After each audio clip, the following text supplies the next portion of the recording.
looks like this broadcast was deleted on Facebook. What? What? Why was it deleted on Facebook? What was? The broadcast. It looks like it was What? deleted on Facebook. How's that I'm reading. possible? I don't know. Try creating a new broadcast or just remove this destination from the broadcast and read it. What are you doing to me? Can you do it again? Post it again. No, edit. Hold on. Boom, boom, boom. That's strange. Yeah, it is. I'm thinking we're live now. This is really weird. Right, I don't know what, and everybody's hearing us. You don't want to hear.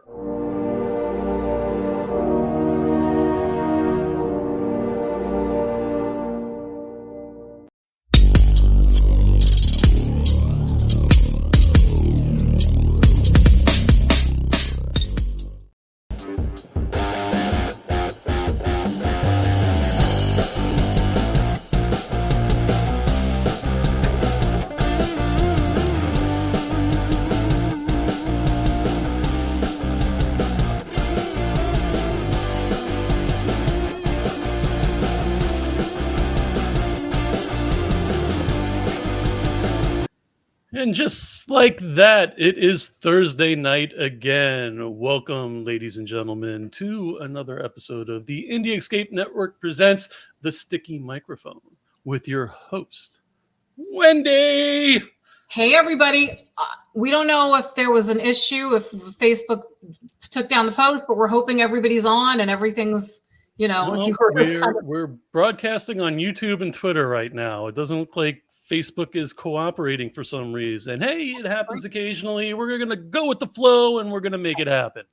Absolutely. Well, Joe, we don't have to tell you, we're really excited about our guest. And I think a lot of people are, because if you have not heard of voice actor Billy West and musician, by the way, among other things, then you've been frozen.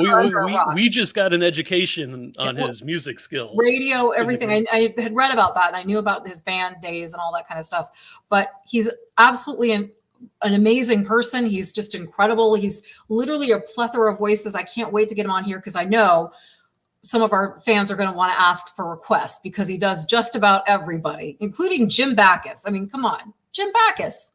That's pretty good. So I don't know. What do you think? Are you excited about having our VO guy? I wanted to put for my thing, Wendy's your voiceover, but not Billy West voiceover. I'm going to separate the two. I do broadcast. I do narration. He does all the fun stuff, the animation, the stuff that everybody wants to do. So. I think we're on Facebook now. All right. Fingers crossed. Fingers crossed. It's still on my link, so yes, hopefully we're still on. All right, so you've got some exciting news. You're taking a trip soon to do something. I am. I'm taking my glasses off because I'm doing a film. I've been doing quite a bit in the past few years, on camera, which is kind of crazy to start late. I got back into it after all these years. That ship has kind of sailed, but it's fun. And so James L. Edwards, it's a movie that he wrote. He is producing, he's starring in, and has some other really great actors and actresses in it. Probably release some of the cast lists. It's really interesting. So I get to be a reporter. It'll be really fun. So going to Ohio for that. Exciting. Sorry. Yes, we are live on Facebook. Okay. All right. I was concerned. I know. Now you can rest easy. Breathe. Yeah, we're good. Yeah. So while we're breathing in and out, Joe, before Billy comes on, can you do an impression? I never even asked you. You're so fun. Can you do an impression? Any voice characters? I do a very good middle-aged fat man. Wow. You are good, actually. Although I don't say fat. I think you look chubby. No. Hefty. No, just like football player-y looking. Oh, okay. I'll take it. Yeah. Who is Happy? Do you know who Happy Mint is? No. Can they identify if they can say? I love that handle though. Happy Mint. I love mint. Makes me happy, so I'm in. I do. And we got Ken. Oh. Good evening, friends. I'm all Hi. up and ready to go. Okay. Well, We'll take it. Well, I was going to say, too bad Amy's not on. We would have taken that somewhere. Hey there, David. David, thank you for joining us. Yay! I know. Well, I'm excited. Well, Wait. David from David Lee Madison's The End of the Night on Sunday nights on the Indie Escape Network. A great show, and he had me on as a guest quite a while ago, and I loved being on there. So I'll still go on if he asks me. We have fun. We just have fun. This is a fun thing to do. So I enjoy it. There's no downside, not any whatsoever. And we got JW Colwell, who is Generation Movie on now Monday nights on the Indie Escape Network. Oh, thank you. Yeah, thanks everybody for being so supportive. I really appreciate it. With my, I really feel like I owe it to everybody to get like a different thing. I'm not doing a shower curtain thing. I mean, it's not really a shower curtain, but it really looks like one. The more I see it, the more I'm like, a shower curtain. I could tell you a couple of tricks where you won't need to move a thing. You'll just need a little better lighting, and we could do the whole background thing real easily. Yeah, where it looks real cool, like a strobe light. Well, I say he's just so great. Let's not even waste time. I'm excited to introduce our guest. Do you want to give the drum roll, or do you want to do the introduction? Because he has so many things that he's done over the years. Ladies and gentlemen, the very talented Mr. Billy West. Yay. Hey there. Hi. Hi, Billy. Thank you again for joining us. We just everybody, we've been talking to Billy, and he's already, hi, Susie, my friend Susie. We were already talking before the show, and he's entertaining me and Joe and myself with his, I mean, there's so much, Billy. I don't think we could possibly even get all of your stuff and your life's work in this a little under an hour, but we're going to try real hard. So, well, let me start off by saying, greetings from the year 3000. It still sucks. I don't want to live on this planet anymore. Kif, inform the men. I made it with a woman. You need an autograph? Why not Zoidberg? Why not? Zoidberg could eat. That was amazing. Now you can see me and hear me fine, right? Right.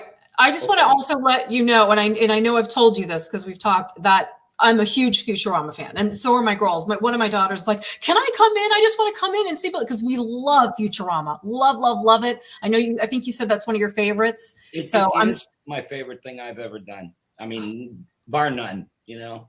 And you did Nixon, and I saw that was kind of funny because you didn't go under the draft, or you didn't, you kind of stuck it to him by doing Nixon. Is that true? Well, the story about Nixon is that I remember in 1962, I think it was, there was the presidential debates, and I was watching them with my mom, and it was John F. Kennedy and Richard M. Nixon, and John F. Kennedy's people were very slick. They filmed him and they shot him in soft focus for the TV. So he looked like a game show host. He looked like a matinee idol. And then Nixon, they did extreme close-ups, and you could see hairs growing out of his pores, and you could see him sweating, and his hair was all matted. And Giuliani thing. He was mumbling. And the more I was watching it, I said, Mom, he looks like he's going to turn into a werewolf. You know, I want to be president of the United States because Harlow. And that's where that came from. So when I did it for Futurama, they said, why do you say that? Why do you say Aru when you're talking like Nixon? I said, why? You don't like it? They said, no, we love it. We just don't know why you do it. That's why. But that's why. And that bastard drafted me in 1970. I was going in the Army. Asshole. And I had the flattest feet in the world, and I had high blood pressure. So cut to now, to the Nixon library. On a continuous loop is all the Nixon stuff that I did for Futurama. It's running in the Nixon library. So wow. That's kind of funny. Making fun of Nixon even when he's dead. So you do. I mean, by the way, I heard about that debate too. We had a 5 o'clock shadow, and yeah, it was awful. Yeah, it was horrible. But I think that's fantastic that goes full circle to that story, because one of my favorite things about Futurama, of course, is that you do a lot of these characters. I mean, of course, I knew that you did Fry, but Zoidberg, and you do Professor Farnsworth too, correct? Yes. It's amazing. And I was just saying, Jim Backus. Can you just do? I don't know. Can you do that real fast? What about him? Just do a little imitation of Jim Backus. Why? You want me to do impressions? Just a Jim Backus. Well, how come? I just saw that you do Jim Backus. I just saw that. Yeah. Yeah. Oh, why? Why do I have to sit here and pretend to do impressions? That was all I wanted. That made me feel good. I'm not a big impression person. I create voices, you know. But I saw that you did that, and you kind of said the same thing. But you had this litany of impressions that you did for when you were on Howard Stern show. Oh yeah. Yeah, well, there was no original voices for me to do. I mean, unless they were characters that I created, but I was doing send-ups of people. Gotcha. Like, oh God, the guy from the Tube Bar tapes, the one where the guy kept calling him and asking for a phony name, and and he was screaming at the guy. It was the old barroom tapes that this one guy made years ago, and they did a gag on The Simpsons, a long-running gag about. Oh, Mo, and it comes from those tapes. Yeah, it's like the guy would call up and you'd hear, "Hello, yeah, can I speak to Bill? What Bill? Bill Lonnie? Bill Lonnie? Hold on. Boom, boom, boom. Baloney! Baloney! Nobody by that name, That's a G version, though. That's funny. I didn't know that that's where that came from. I thought that was so funny on The Simpsons. Yeah, it's from real life stuff that happened, and interesting. It's like on the Stern Show. I was a utility infielder. I was like whatever came up in the news. It was just reactionary stuff. Right, and Jackie Martling was the head writer. You worked. Yes. With him. He used to. Somebody brought in this puppet that looked just like him, Jackie, and it was demonic, or at least in my hands, it was demonic, and I would torture him with it. But he would be writing lines for me to say as the puppet to torture himself with. So fucking hey, Jackie. That's hysterical. I had that was hysterical. Oh, it's getting cold in here. I think I'll throw myself in the fire. That's Jackie Martling, or is that the puppet? What's that? Is that Jackie Martling, or is that the puppet? Both. I think I never met him. I was at K-Rock a few times. I recorded a few promos there in the late 90s. That was about it. But I thought it was late 90s. Yeah, I was gone in 95. That must have been so. That was fun. Yeah, hey, Robin, I don't know what happened to Billy. He was here one day and then he was gone. They I don't know what happened to him. I'm sure they missed you. You probably. I mean, I think that's fantastic that you have that. But Billy who? You Billy West. But you enjoyed more building your own characters. That's what you enjoyed, as opposed to doing impressions. Yeah, always. It was like that's the moment to live for, when a bunch of people get together and concerted effort to create and develop a character, and you want it to last for forever. Yeah. So when they gave me, like when Matt Groening showed me these characters and had me read for them, I was like, oh my God, no pressure. It's just Matt Groening. And I thought long and hard before I opened my mouth. And I guess what I did came from my gut feelings about the pictures of the characters, and my intuition was on that day. Sometimes it's not, you can't pitch a no-hitter every time. But that day, it worked out fine. And I was just so happy to be doing things that were originated, that I contributed. I brought something original to the. You breathed life into the two-dimensional, which is, and I'm sorry, Jared, before I forget this, because I do have, some students listening, and like, if you have any advice on VO character building, I think that's a fantastic process. Do you have any advice on VO character building? It's it depends on how much you know about a character. Usually if you're going to audition for something, they tell you up top what they're looking for. You know, they'll say it's a wishy-washy man who's not even sure why he's married, and he lives in a dream world, and he wishes he could just go away somewhere, you know, whatever.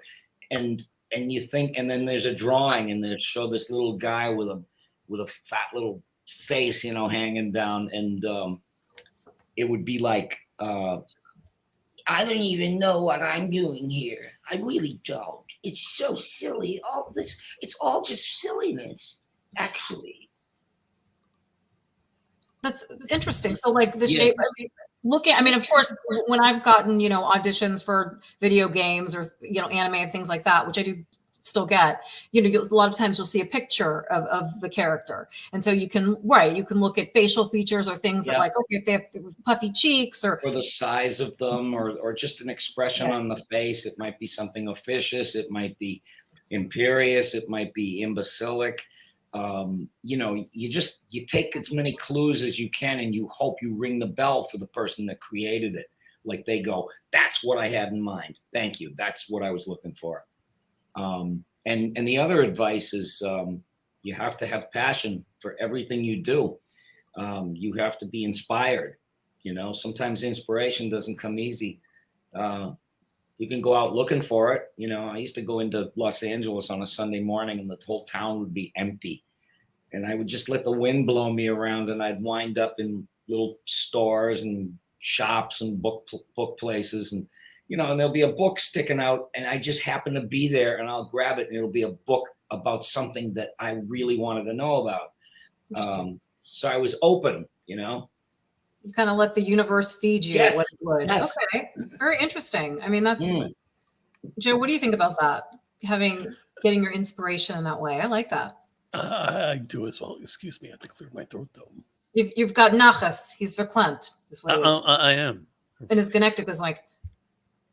So I'll keep talking while he clears his throat. I want you to know that have you cleared your throat? Because I want you to ask if you want to ask a question. I'm not going to. I do, but I don't want to interrupt. Please. You go. I talk too much. That's what everybody says. All right. So Howard Stern had Billy West, and then Imus had Larry Kenny. Is that like a thing? Feud? Voice actors and radio guys? Yes. Okay, fair enough. All radio shows going back to the 40s had a central figure, maybe his wife. There were comedy writers, and there was always a voice guy or characters that had unique and unusual voices, like Jack Benny. You know, he had Mel Blanc, and Jack Benny also had a character on the show, Eddie Rochester Anderson, who had a screamingly funny voice. But Jack Benny knew the value of a character like that, especially for radio. It was all about sonics, you know. Of course. It's like, oh, Rochester, you know, and you go, yes, boss. Hello, Mr. Benny. How are you? Maybe like, where's my white jacket? I don't know. I think I saw it in the sewer. You know, I mean, just anything, but like, that's what those shows were built on. And then Mel Blanc was a regular in that bunch. So, I mean, so shows, then came rock and roll radio, and they didn't do comedy. They just played records because, you know, and they had an echo on their voice because some niggling little program director, myopic program director decided that it would be louder if you put echo on something. So that's why everybody did it. Well, didn't you, by the way, one of my favorite movies, I love Private Parts because I was in radio. Okay. Yes. So it's an anthem, but he goes, Howard, you're terrible on the air. You're so bad. You were so bad on the air. So I make you program director. And I'm like, that was to me, like the funniest thing of the whole, like, that's what being in radio, you really weren't good enough to be on the air and you just wanted to be middle management and annoy the talent, the voice, be a program director, right? Was that kind of your experience too? Yes, I hated that situation. You know, there was, when I worked on the Stern Show, before I became part of that show, I worked at the station and I was in production. And the production director was this myopic little guy that was like an automaton, and he just would like always be peeking in the window at us, you know, like seeing what we're doing. And we were trying to do creative stuff, and he'd come in and he'd go, I can't use that. I need promos that say, we play 25 songs in a row or you win $25,000 and be listening this Thursday. And so I had to do like endless, mindless variations of that piece of information. It was like a shot of Novocaine to the brain. It And I hurt. wanted to get the fuck out of there so bad, you know, but I didn't know what to do. I was ready to go off and take my chances. So I went to Howard and said, listen, I'm going to get out of here. I can't stand this business. I'm going to go out and audition for stuff. And he said, do you want to come in, you know, like a couple days a week or something? So that's how that started. Wow. But, Okay. That's interesting. But I mean, the thing about having voice people, I mean, I know Larry Kenny. Larry Kenny was a very funny guy and he did impressions, but I was not, I mean, I was strange. Like I never fancied myself as an impersonator. I wanted to take, you know, it's like, what do you do with impressions? You know, it's like, you know, Beatrice Arthur as a fireman, it might sound something like this, you know, and that's as far as it goes. You know, I wanted to do something whacked out. Now I want you to do that though. Now I want you to do that. That's so funny. You do? Yeah. Why are you looking at my hose? Really, Blanche. Really, Oh, Rose. shut up, Walter. I'm going to wrap my legs around your head like a cheap turban. We have Rich Dree from I'm hearing an echo. It's throwing me off. From the Indie Escape Network presents Generation Movies Monday night. Jack also had Frank Nelson and Andy Devine, both great voices. I don't remember Andy Devine on the Jack Benny show. I do remember Frank Nelson. Frank Nelson was the guy that you would know his voice. He was the one that Jack Benny would go, "Oh, Usher, yes." Oh, that was who that was? Yes, Frank he's Nelson. done everything. He What was are you on doing here? Ooh, what are Ooh, you doing yeah. here? So great. Can you tell me where my seat is? Right behind you. Isn't everybody's? So, I mean, by the way, I know you don't fancy yourself as an impressionist, but you happen to be really amazing at it. But still, lucky for us, though, you create your own characters too. So yes. That's really what I wanted to do. I mean, you know, I know impressionists. I value the craft, and I respect it, and I really admire people. That there's this kid. He's only about 26 and his name is Matt Friend, and I've seen video of him, and he does political characters. He does he does Trump, but it's such a I've seen him. He's amazing. His Trump is amazing. But it's not supposed to be coming out of him. He's like this good looking little actor, you know, and all of a sudden I hear Mitch McConnell and I'm going, oh, this guy's talking my language, you know. He's funny. Nutty. But I mean, I think as an impressionist, he's going places. But my hope is at some point, somebody will go to him. We got an idea for a character, and you can't do impressions for it. You've got to come up with something that will hit people between the eyes. And you know, but man, he's got nothing but net. He's got, you know, tons of time. I don't know how much runway I have left. I guess that's what I'm trying to say. You have a lot of runway. I mean, you think? I think so. I mean, as much as, you know, when I'm looking at all, you know, you have like a ridiculous, like something, I don't know, like 300 IMDb credits. I'm sure that's not even scratching the surface, and looking at all these characters. Can you even now, because I can do characters and all that stuff. I'm not going to do it because I don't want to annoy everybody, but I'm saying. I enjoy it. I like it. Yeah. No, you got to do it now. You mentioned it. Yeah, you can't. You can't take me to the No, I'm not going to do it now. You know, because it kind of morphs into. It just did that. It morphed into. Gracie Allen. Gracie Allen, yeah. Say goodnight, Gracie. But I was talking to somebody last night, and I was having dinner with a bunch of people, and there was this very young actress who talked about, she was talking about George Burns, how she loved George Burns. And I was going, wait a minute. This is crazy. How on earth would you know that? And she said, my father used to talk about him all the time. So she started to do Gracie Allen.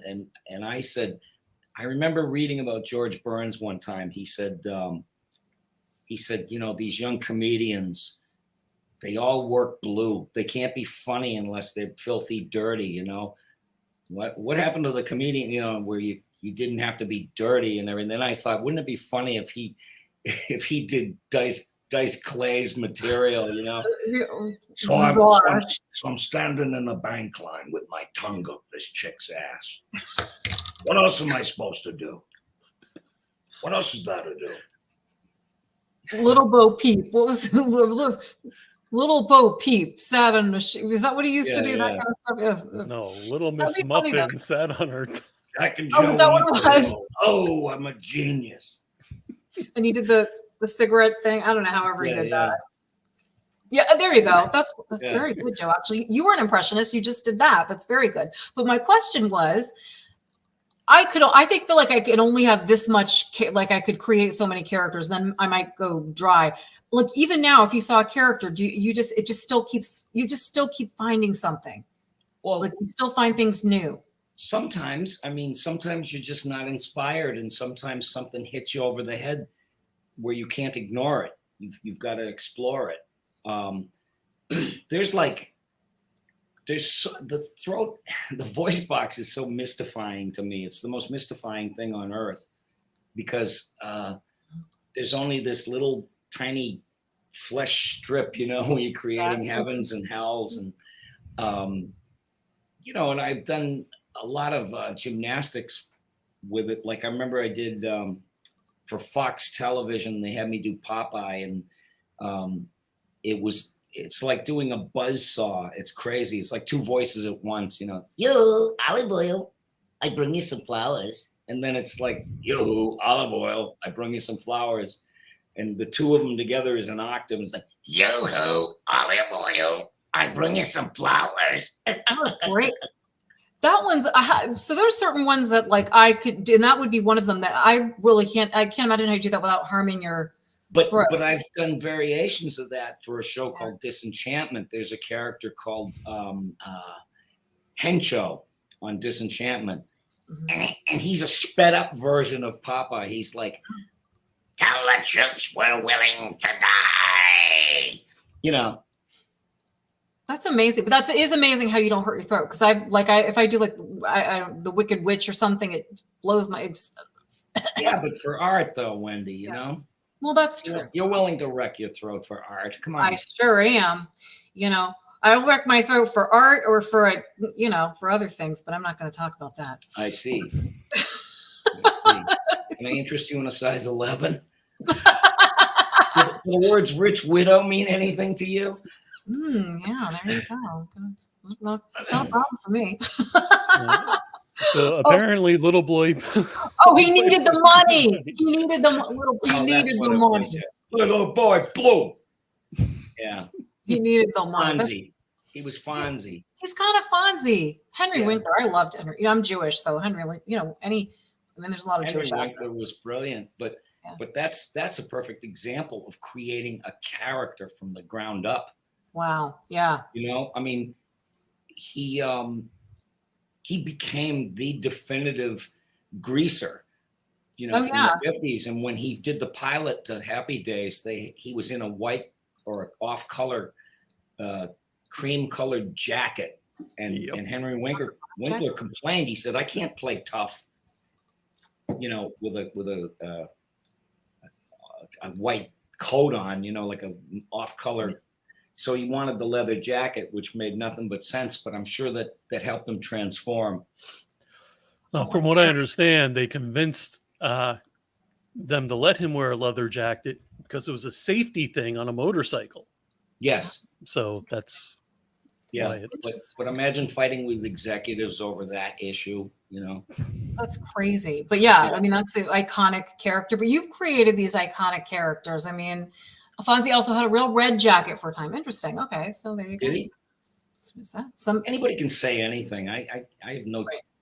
And purple jacket, I think. No, Yeah, John Wayne didn't you know that? Colwell, he's a reliable source. He's a movie guy. Very reliable source. So, Billy, what would you say? I mean, we've talked about Futurama. That's like that's one of your favorite projects.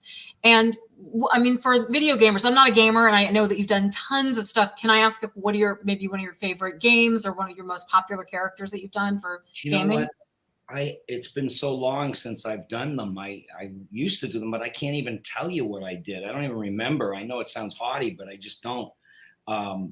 I know if there's shows that I've done, like they're bringing back Ren and Stimpy. We rebooted it, and so I've been screaming and yelling like I did 31 years ago.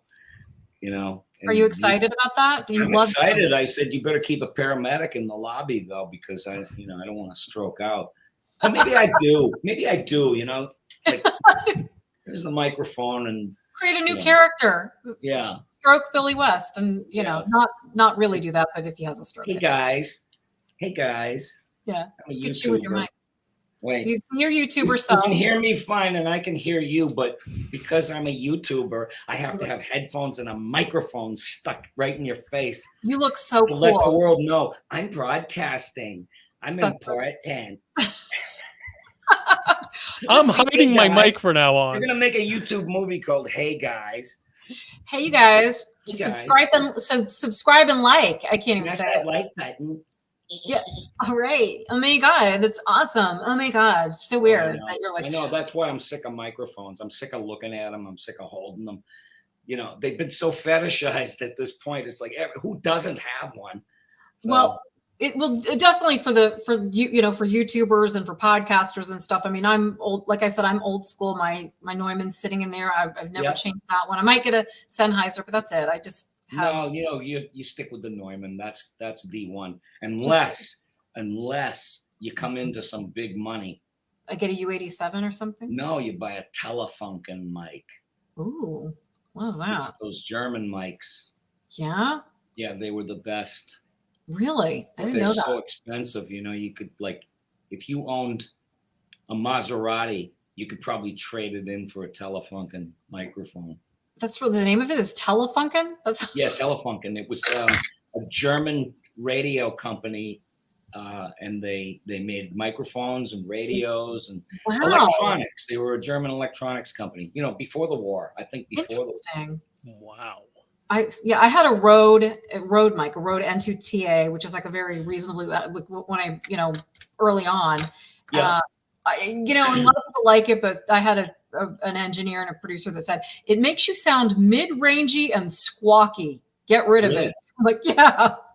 Really, I don't listen to. I try not to listen to myself on a microphone. I don't like using headphones. I used to. Don't see. I know some VO talents are different. I have to have them on ear bleed loud. Some have the thing off. Some don't have them on at all. But you don't like to use headphones. Well, I didn't have any faith whether it was reading or not, and then I realized that's they adjust for whatever it is you're doing. They adjust.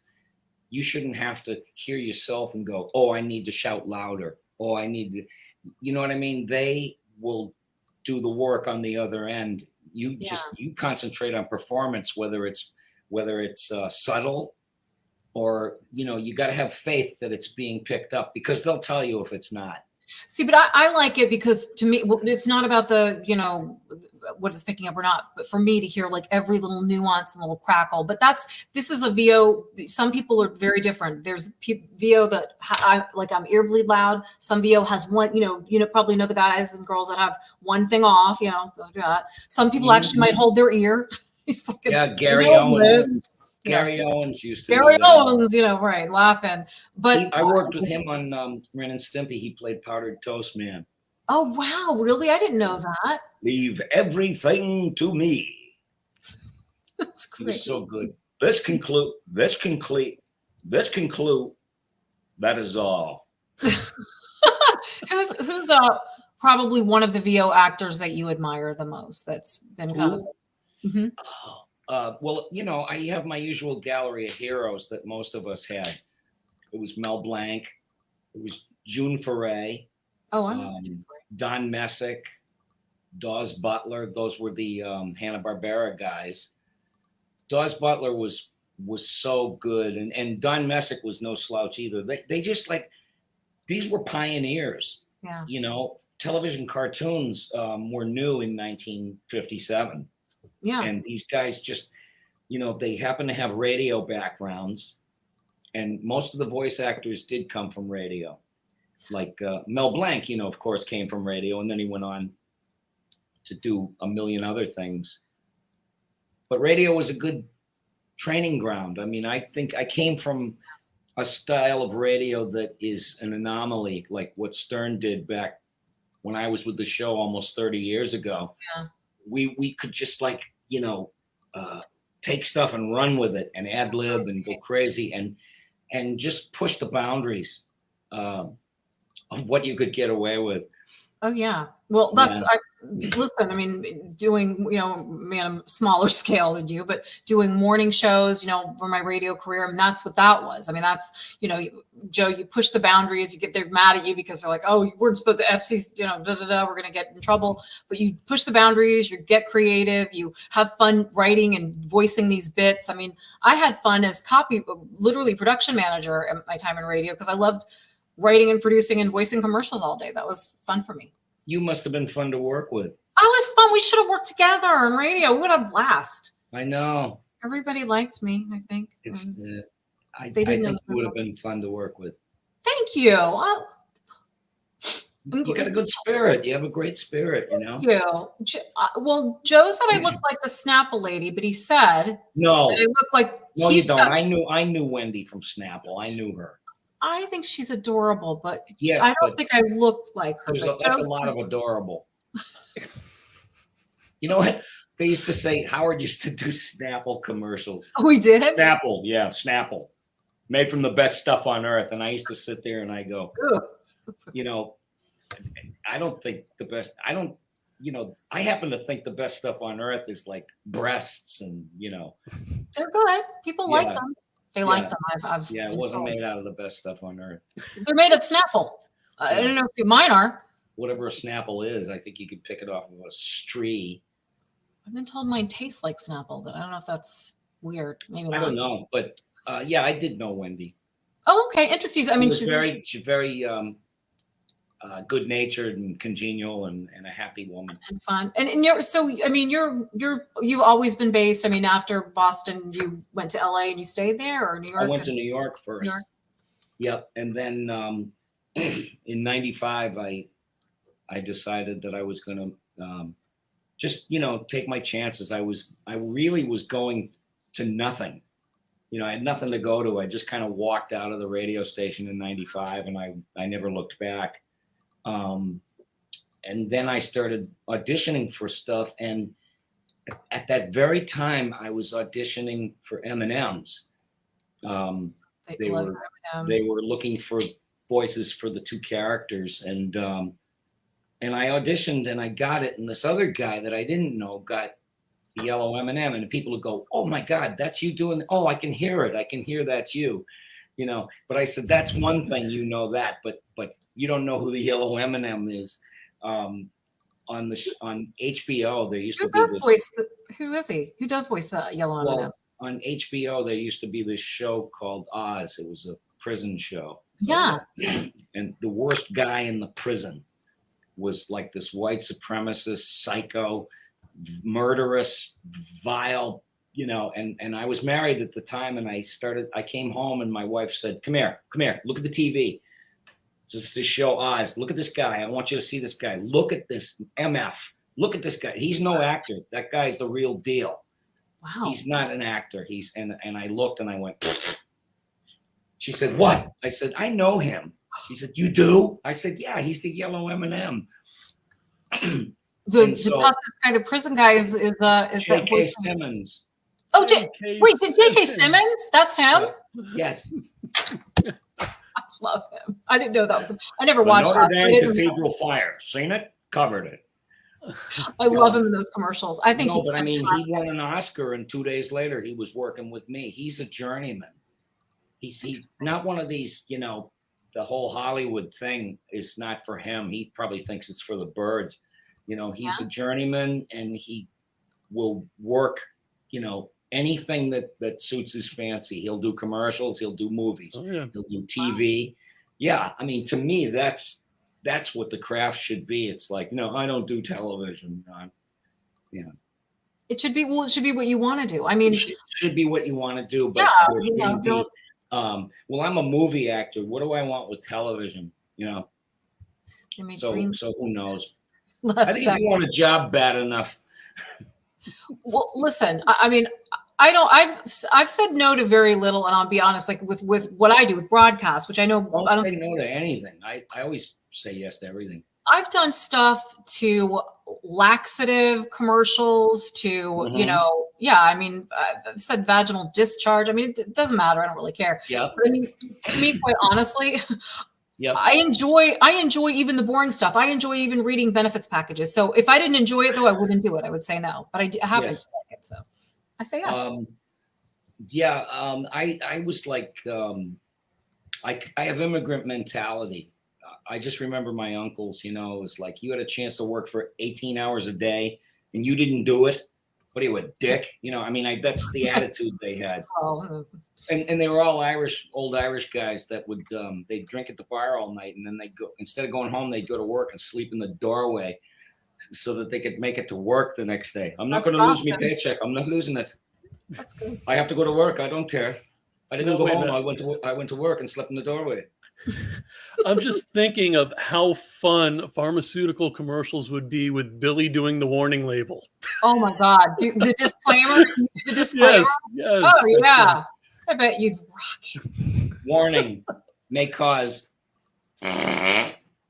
flatulence, vaginal discharge, and red and itchy swelling of your butt.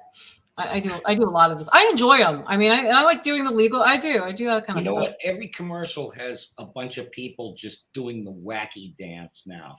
I think that the copywriters are so lazy, they don't know what to say about their products anymore. You can only write so many essays about an antidepressant or a beer. You know, so they've got everything, whether it's fabric softener or anything, they're all doing the wacky dance. They're doing the wacky dance. They make them fun. They use humor a lot more now, which I don't know. And you would probably know this. I was a huge fan back in the day of Dick Orkin's Radio Ranch. I loved their style of copy and those characters. Like, I just thought they were. When I was first copywriting, I was like, that's my jam. And I sent them some stuff and they gave me some feedback. I just thought that was wonderful. Because I remember Dick Orkin. Had that deadpan style, and I loved the radio. I just thought they were fantastic. And they brought humor to commercials.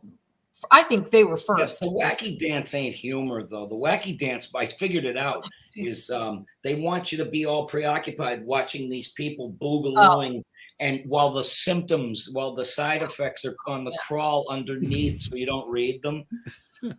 That's probably true. They distract you from that. You know, well, they gotta learn that.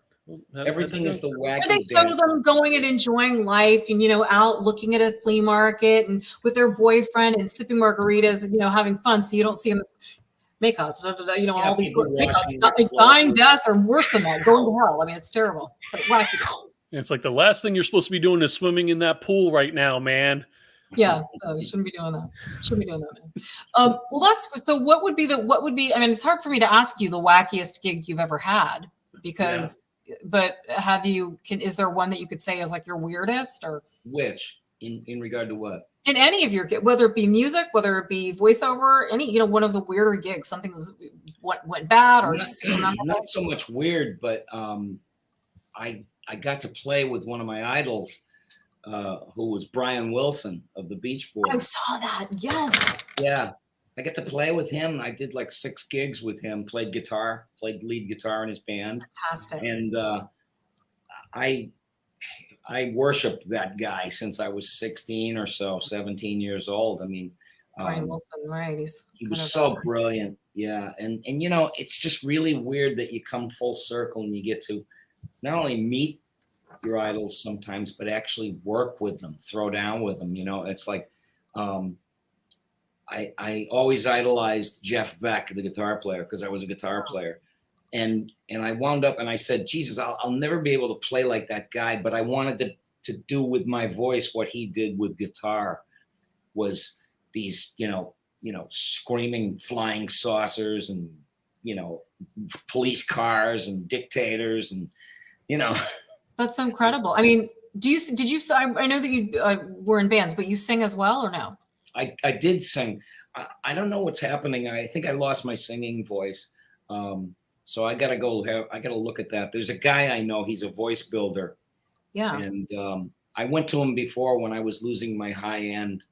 When we get older, that happens to us as VOs and as singers. You lose your high end. Some of us develop strange stuff starts happening. Like when I was exerting, I was tying my shoes, and this little noise came out of me. It was like ah. Well, yeah. Ah! And I said, what can I do with that? I never made that noise before. That's an old man noise.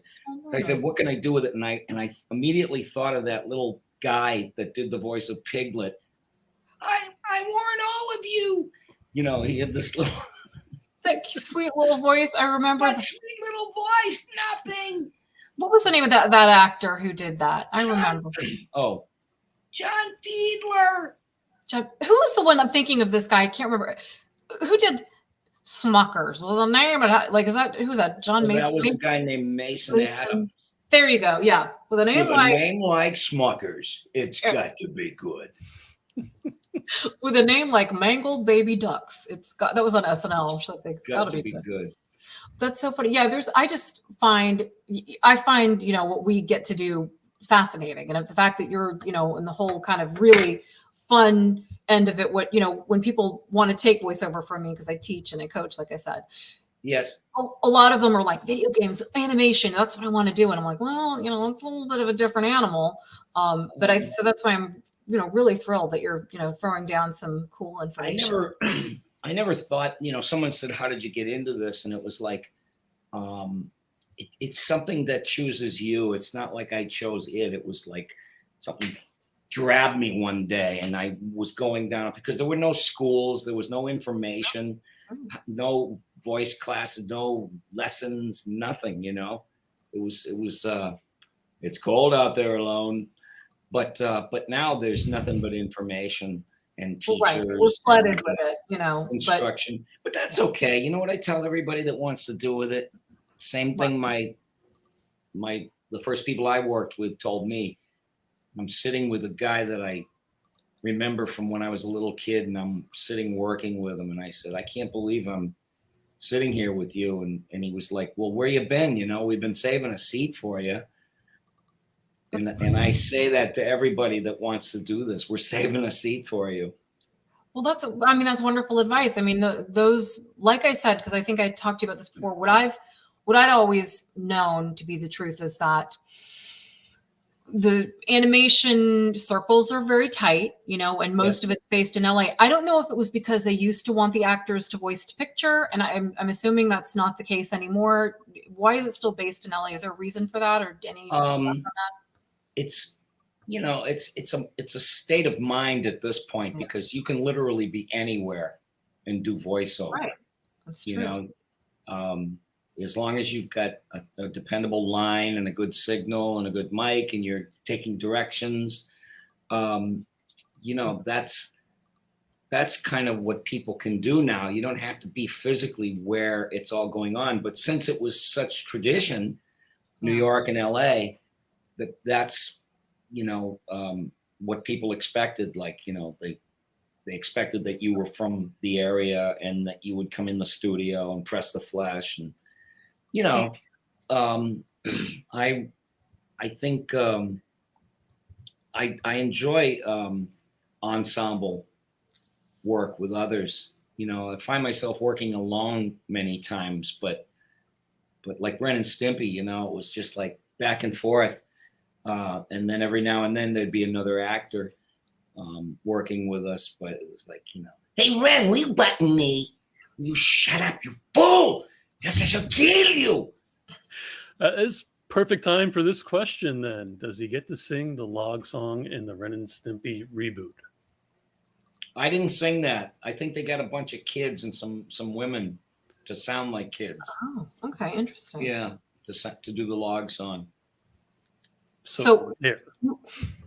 Wow. But go ahead. I'm sorry, Joe. No, I said so there. JW is supposed to know that stuff. Well, so when you did like Futurama, did people come in one at a time, or did you get to play off of each other? Because I agree, that's more fun when you get to read.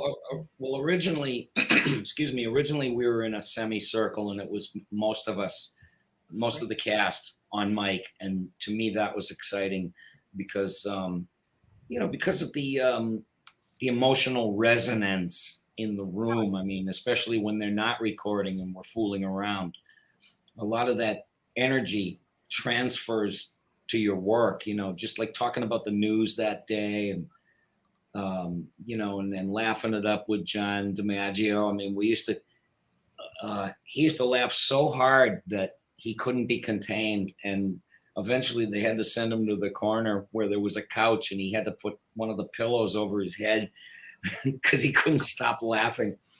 It was very funny.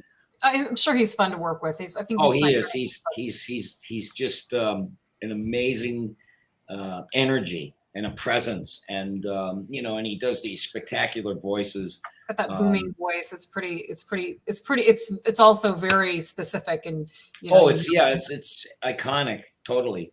Oh yeah, that's fantastic. So yeah, I mean, all these people, these amazing people that you've worked with, and you've gotten to be a part of so many different projects. I mean, do you have any do you feel like there's any goals that you haven't reached? I mean, I can't imagine that's true, but. I've always been happy doing what I'm doing. I've never had any interest in being in a TV show or, I just, this was something that I absolutely loved. But there's always heartbreak attached to it, not so much for me, but for other people that are coming along, is this stunt casting, where you take somebody who's famous and we got to get them on the cartoon, and it's like, yeah, for what, for what reason? So they can be who and exactly what they are. Yes. Oh, that makes tons of sense. It's like someday those people won't be famous and those cartoons are going to sound like anemic, anemia. But they used to use like Edie McClurg, who she became her own her own stylized thing. So I mean, she was sort of famous, but I loved that they used her a lot. Like I thought. But I mean, just because you're famous doesn't mean your voice belongs in a cartoon or sonically. They do it because it's they think that it puts asses in the seats. It's like, oh, everybody wants to hear. Matthew McConaughey as an ant, but the thing is it makes no sense. It doesn't make any sense. Years ago, they hired people like me and, the rest of us that do this. You'd come in and there'd be a lead bar on the table and they say, we got a problem. We'd like you to turn that to gold before you leave, if you don't mind. And you go, boom, no problem. It's alchemy. Something has to change into something else for it to be art. I can't come in and sound exactly like this, and go, that's my character, me. And it's like, they throw me out the back door. But for celebrities, they come in and they just themselves. let it go. Yeah. It's like, yeah. Well, they walk by the table and the lead bar is still there and they go, where's my $20 million? So, F them. And and the other trend is that if you have like millions of followers, casting people will call you to be voices in cartoons because they just want your followers. That is true. These influencers that is the enemy of art. That is the holding antithesis of art. I agree. But you know what it is the online hey guys world, is like gonna rule whether you like it or not. Well, they're making more money than some movie stars, or at least as much. I mean, some of these influencers. I mean, they're these young kids. Not all of them are young, but most of them are, pretty young, and they're God bless them. They figured out how to make a living without working. I think that's pretty good. Some of them do weird things. They lick toilets, or I'm not kidding. I mean, somebody. I'm sorry. What? She was the anti-COVID. I don't know, and she went and licked toilets, and her followers. Yeah. You know what? Good stuff. My kid. My kid watches TikTok and does TikToks. Do you I know get what it. aviation companies do? What? They rent out their jets an hour at a time so that influencers can sit inside the damn jet and take photos of themselves and Interesting. I didn't know that. hey guys, like and subscribe. I'm in my jet. I mean, it's nonsense. I don't know how long it can go on without people saying, this is actually a bunch of nothing. Why do I keep watching this? It's like, I don't know. But you know what though, Billy, and I have two daughters. I have two teenagers. One is 18 and one's 14. I will say, sadly, and I've exposed them to my great, the humor that I like and that you like and that I think we all agree but this random weirdness that these people are putting out there, they get it and they like it. So the new crop of people, they're following this crap. And I mean, not all influencers are horrible. Some have interesting content, but the most part, there's a lot of crap. And I think it's just, unfortunately, now you've got young people that they've been sucked in by this and this, they don't find true things that we find art, that we define as art funny. They find things that are, weird and random and makes no sense whatsoever. I don't know. I don't know. Like I'm lucky, that these people, I'm glad that they like the stuff that I'm doing. But I know what you mean about that. It's like, I beat my head against the wall for years trying to develop, a style and develop things that are funny and crafted and random. You know what it is? It's like it opens up the game for anyone and anyone and everyone to be able to play. Anyone can play. That's right. And that's why it's attractive. It's like, everybody wants to be recognized. Well, you're not a comedian, so I'm random. I'm random. It's all random.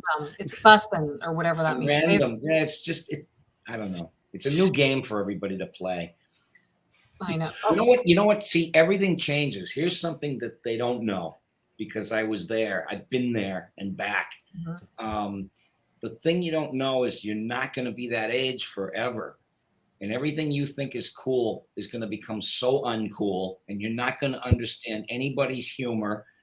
And you're going to sit in the corner and go, well, random used to be funny. What happened? And I said, even music, like 50 years from now in the nursing home, it'll be piano night, in the nursing home. And there'll be a group of 80-year-olds singing, bitch better have my money.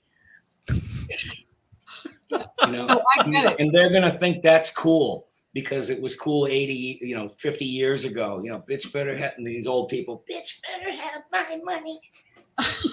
I'm a child of the 80s. That's exactly so what's going to happen. Yeah, no, well, it becomes, so my parents, stuff in the 50s from my parents, I'm like, oh, that was dumb. And then my kids think the 80s stuff, they're like, oh, it's kind of dumb. Unless it's on TikTok, then they're like, oh my God, have you ever heard this song? It's by like this band, Spandau Ballet. And I'm like, yeah, like a TikTok trend or something. And that's how it. So it's no, time changes everything.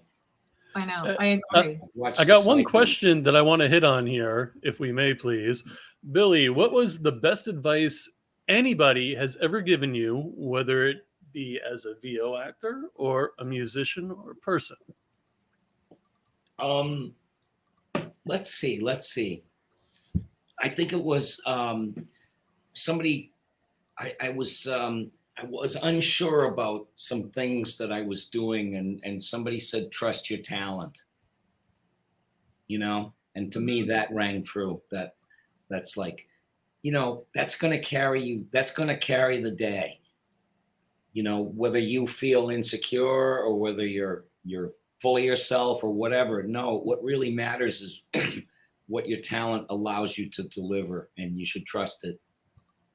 Trust the instrument. I got to hit this one also, if I may. Futurama has a big emotional component, so I was wondering, are the more emotional scenes ever tough to get through? Does it ever get to you while recording? Well, I remember reading an episode, and I knew it was going to be sad. I just didn't know how sad Seymour? it was going to be. It was Fry's dog, and I knew it was going to be sad. And I just didn't know how sad. And when I saw it on TV, I was like, We all cried. We all cried. I had a cat. I didn't have a dog. I hugged my cat. Chummy the cat. Love you, man. Yeah, I love the cat. I agree. Yeah, there's it's, and by the way, the writing, right? The emotion, it's amazing because it's hilarious and all these things on different levels. The sci-fi, it's mind-boggling, and then you have some of these really emotional, beautiful, poignant moments in this hilariously funny show. Yeah. It kind of has. I think that's the show's 1-2 punch. Yeah. I can't remember the last time I saw a cartoon outside of this that could evoke such an emotional reaction. I really hadn't, and and I think the reason that episode got everybody was because we all have an animal, or we've had them and we love them, and you wish they could live as long as us, at least. You wish they could live forever. But they don't, and you meet lots of little friends throughout your life, and they make us better than we are. The animals, they make us better. I wish I was half the man my stupid cat thinks I am. Wow, I bet your cat loves you. I have 3 little dogs, and they think I'm the best, but that's because I give. Of course you are. That's right. You're their whole world. Oh, man. Guys, we are at the hour mark, and we can speak to Billy for days. Yes, no doubt about it. Billy, it was an honor and a pleasure having you Thank on. you. I hope we can speak to you again sometime. Of course. So what do you have coming up, and where can your fans find you on social media? I'm on Twitter. And that's basically where I read most of the stuff. And there's just a great group of people. I love them all that come on and want to chat or just, add stuff. Occasionally I have to get into a fight with somebody over some nonsense, but, that's part of the deal. And what do you have coming up? Anything? Let's see. Well, I have Ren and Stimpy's going to come up, probably late in the year or the beginning of next year. And the new episodes of Futurama are coming. Yay. And I'm still doing M&M's commercials with J.K. Simmons. Oh, my God. And let's see. And there's Disenchantment I'm still doing for Matt Groening. And he's something else. I have such admiration for him. He's an amazing writer. Any cons or anything that you want to talk or that you're going to that people can catch you at? A big one? Or let me look at my calendar. I'm sure it's filled. Let's see. I'm a very busy woman. Of course you are. Yes, I'm going to Jacksonville. And then I'm going to South Carolina. And where the hell else? I wish you'd come to North Carolina. That's where I am. Jacksonville's about 4.5 hours north of me, I think. I was just I was in Pensacola last week. Pensacon. I liked it. It was a busy show, and I just met I meet so many cool people at these shows. They're all like, people are on the autism spectrum and, those kind of things. And the thing is that they are empaths, these people. There isn't a narcissist within 20 miles of those shows, and I couldn't be happier, because yes, so what, you're awkward, or so what this, or so what that. These people are sensitive and loving, and they have, when they discover what their superpower is, look out, because there's this laser focus that goes on upstairs. And, when I began spitting out and, shooting stuff coming out of me when I was a kid, to me, that was as good as being able to fly or be invisible. The fact that you could sound like the president of the United States, or characters on the radio, or people on TV, or noises, and, A great superpower. And yes, to be able to sound like a taser. Right. You're like the police academy guy. My superpower was I could accessorize. I don't do it anymore, but I was very good at that. Yes, accessorize. Yeah, with the right jewelry or thing or flower in my hair. Just. Oh yeah. Okay. Wendy, you want to take this comment? Oh, Billy, you make me proud to be autistic. And I'm going to say something, Billy, because you said that I asked if it was okay to talk about it. We talked about it before. Billy's Yes. somebody that probably completely identifies with you because you said you were on the spectrum. But I didn't know that. It's just life was really, really tough. I mean, to this day, life isn't so tough for me because I had to create a world that I could live in. Yeah. I didn't work out in the workaday world too well. It's just somebody like me. I can't, like I said, I can't tie my shoes properly. I used to have to make a fake knot, a mock-up of what it was supposed to be, or a necktie, same thing. I still can't do that. I struggle with seat belts. Why? I can't get my mind around some things, but like, ask me to do a taser. Superpower. That's fantastic. And I'm sure it's inspiring to people who have this creativeness in them and they're struggling with whether it's autism or speech impediment or something else that makes them not able to, be like, well, where do I fit in the real world? You know what? There's a place for everybody. And I have theories about this. And if you have a second, I'll tell you what I've been thinking. Since I do so many shows and I meet so many people on the spectrum, it became real important to me to learn that there is an explosive rate of autistic births. It's like exploding. And you go, well, why is that?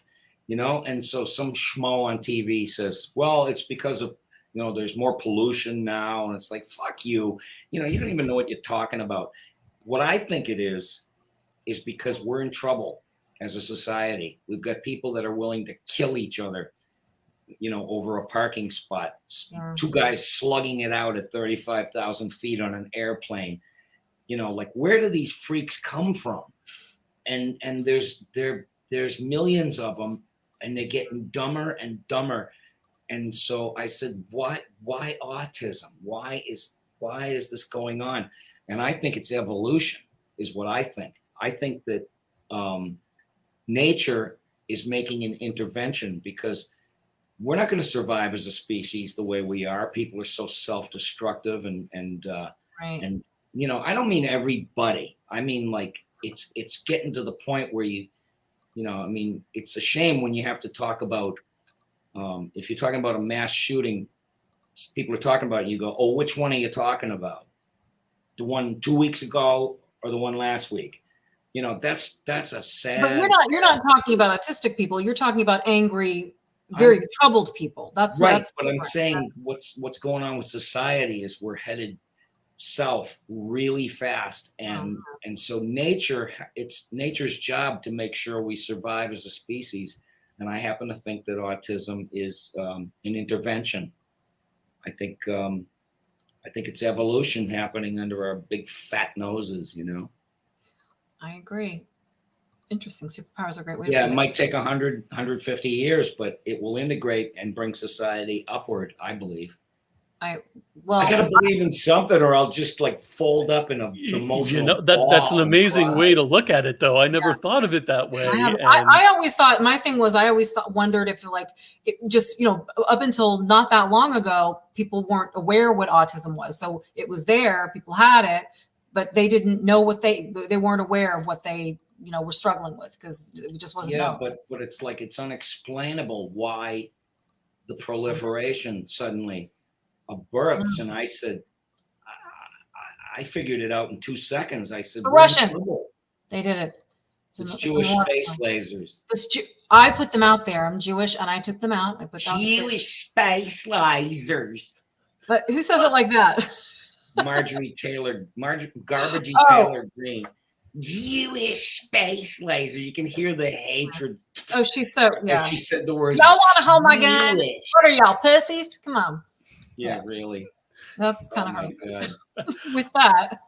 On that note, I think we're going to wrap it up. I mean, this was absolutely amazing. What is Dorothy stick around if you want for a few minutes in the room, okay? What's that? Just stick around in the room for a minute when we end the show. But okay. Yes, if you would please. And Billy, thank you again for joining us. It was an Thank absolute honor. We'd really love to speak with you again if you have Sure. time in the future.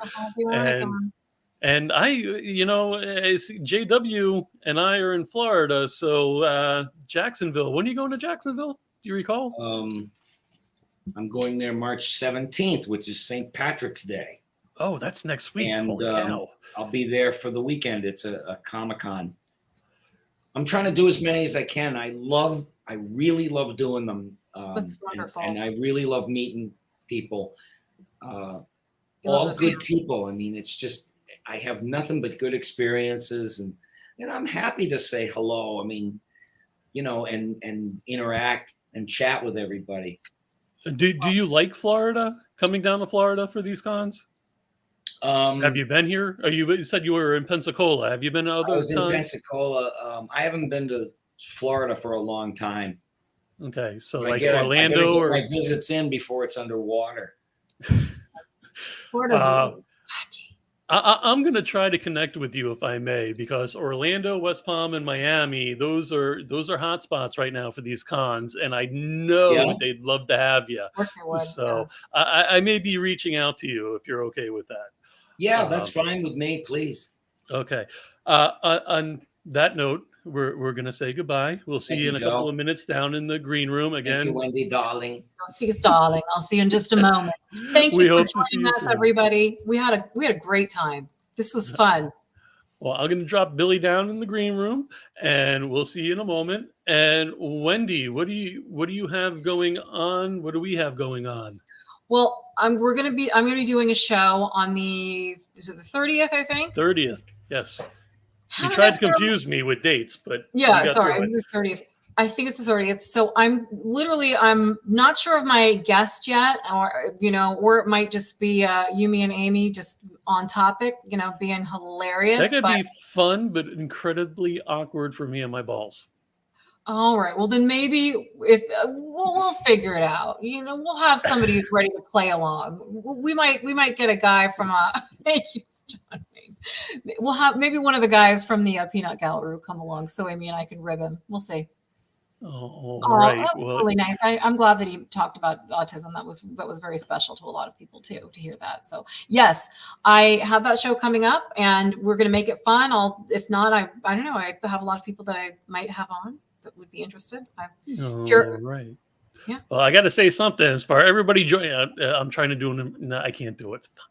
I'm trying. I was trying to do like a voice, but you're going to have to train me. You're going to have to train me. And Billy will help you. I mean, he's the guy to do like impressions or build a voice. I could do voiceover voice. That's. So everybody new joining us, please go to the Indie Escape Network on Facebook, YouTube, Twitter, TikTok, and I'm missing one. Instagram. Yes. Please go there, give us a like, subscribe, all that good stuff. We would greatly appreciate it. It doesn't cost you a thing, and you're going to have fun when the next show comes on. We'd love to see you. We'd love to see you. So now I'm going to put Wendy in an awkward position. Wendy, close out the show. Everybody, I want to thank you so much for joining us. This was a fun show. I know we went over, but really, who cares? Well worth it. Well worth it. I really could talk to him for days. I mean, there's so much information and so many. We got to get him back on. Yeah, absolutely. Well, I enjoyed having Billy Weston as usual, Joe. I love actually when you're a part of the show because you're so dang fun. Well, thank you. Yeah. I have fun. You are fun. You're a fun guy. So we'll see you next time. Thanks for joining us. And until next time, thank you guys and gals.